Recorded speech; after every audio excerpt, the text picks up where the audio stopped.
ગઈકાલે પાણીગેટ પોસ્ટેના બાવચાવાડ ખાતે મોડી રાત્રે એક કૌટુંબિક ઝઘડાને કારણે મારામારીનો બનાવ બને, જેમાં ફરિયાદી હિતેશ કહારે 3 આરોપીઓ નરેશ કહાર, હર્ષ કહાર અને શિવમ કહાર તેમના વિરુદ્ધ પાણીગેટ પોસ્ટેમાં ફરિયાદ દાખલ કરાવી છે. જેમાં મારામારીના બનાવમાં ચપ્પુ અને તલવારનો પણ ઉપયોગ થયેલો. 3 આરોપીઓને અત્યારે અટક કરી લેવામાં આવેલ છે. 3 આરોપીઓ મારામારીના લગતા ગુનાહિત ભૂતકાળ ધરાવે છે.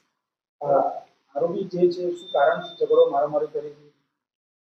જૂનો ઝઘડો છે, કૌટુંબિક કારણસર ઝઘડો થયેલો છે. તપાસ ચાલુ છે.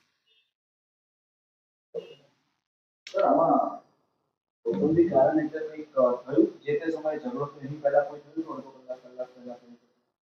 ના, એવું કોઈ હજુ તપાસ ચાલુ છે, હજુ કોઈ જાહેર જાણવા એવું મળ્યું છે કે છેડતી કરી હતી કે એવું કશું થયું હતું ત્યારે પ્રસંગ હતો? ના, એવો કોઈ બનાવ હજુ ધ્યાનમાં આવેલ નથી. તપાસ ચાલુ.